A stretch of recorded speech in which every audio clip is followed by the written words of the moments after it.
दिगंबर जैन समाज के दशलक्षण पर्व 8 सितंबर से शुरू होने जा रहे हैं। इन दशलक्षणों का स्वरूप कैसा होना चाहिए और इस पर्व का क्या उद्देश्य होता है, ये तो स्वयं वर्तमान युग के चलते फिरते तीर्थंकर समाधिस्थ संत शिरोमणि आचार्य श्री विद्यासागर जी महाराज बता गए हैं। वर्ष 2022 में जब आचार्य श्री गुरुवर शिरपुर में चातुर्मास हेतु विराजमान थे, तो उन्होंने भक्तों को दशलक्षण पर्व के बारे में विस्तार से बताते हुए इन दिनों में क्या क्या करना चाहिए, इसके लिए भी मार्गदर्शित किया था। 10 दिन जब तक पूर्ण नहीं होंगे, इस पर्व के दिनों में किसी भी जीव की हत्या नहीं हो सकेगी। आज भी यह परंपरा कथनचित चलती है।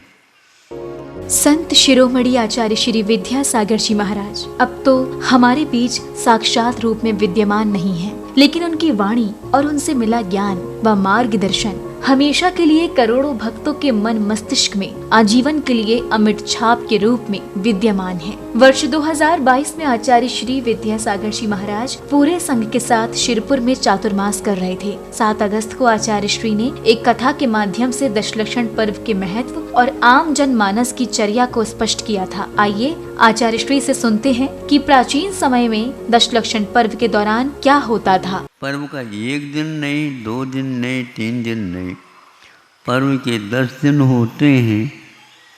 और उन दिनों में क्या होता था, पूरा तो नहीं, किंतु उन दिनों में यह शासन के माध्यम से कहा जाता था, राजा के तरफ से यह एक प्रकार से सबके सामने रखने के लिए ये कर्तव्य बोधक कुछ प्रसंग यहाँ पर रखे जाते हैं। 10 दिन जब तक पूर्ण नहीं होंगे, इस पर्व के दिनों में किसी भी जीव की हत्या नहीं हो सकेगी।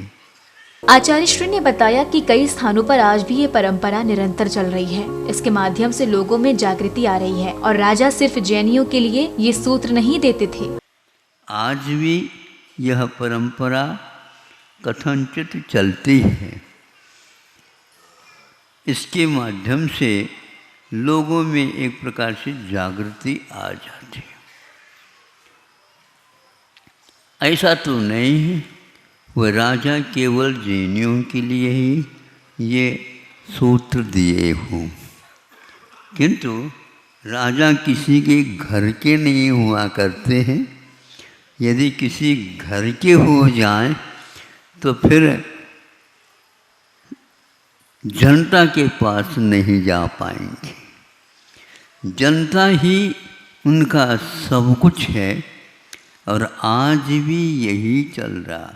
आगे आचार्य श्री ने कहा कि इसके विपरीत आज जो हो रहा है उससे बहुत खेद होता है।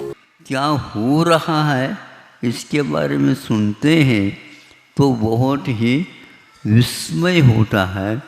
कभी कभी खेद भी होना स्वाभाविक है।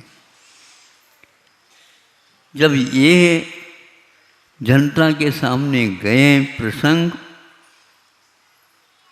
सब लोग उसमें लग गए।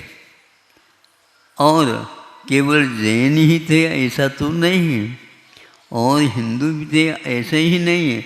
सभी प्रकार की जनता में वह प्रचलन था, उसका पालन करते थे।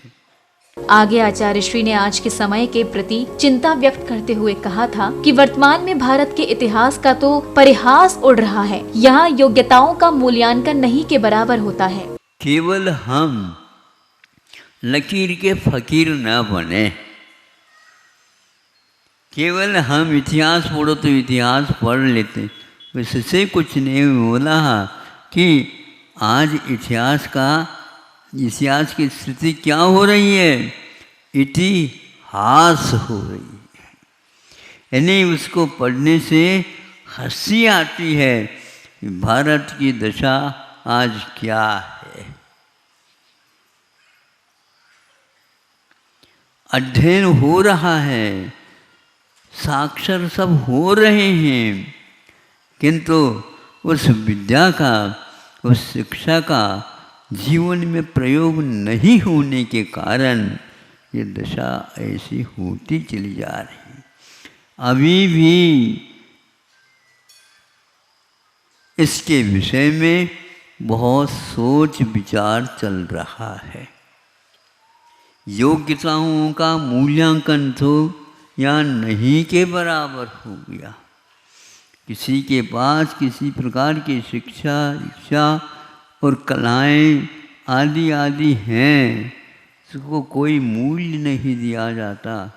आचार्य श्री की शेष स्मृतियों में अब ये मंगल देशना है जो निरंतर जीवन को मार्गदर्शित कर रही है। इन देशना को आत्मसात कर जीवन को जीने का दायित्व हमारा है। ये हमारा सौभाग्य है कि इस युग में हमें आचार्य श्री के साक्षात दर्शन और साधना को देखने का अवसर मिला। संत शिरोमणि आचार्य श्री विद्यासागर जी महाराज के चरणों में पूरा समाज बारंबार नमन करता है। जैन फोकस के लिए विशेष रिपोर्ट।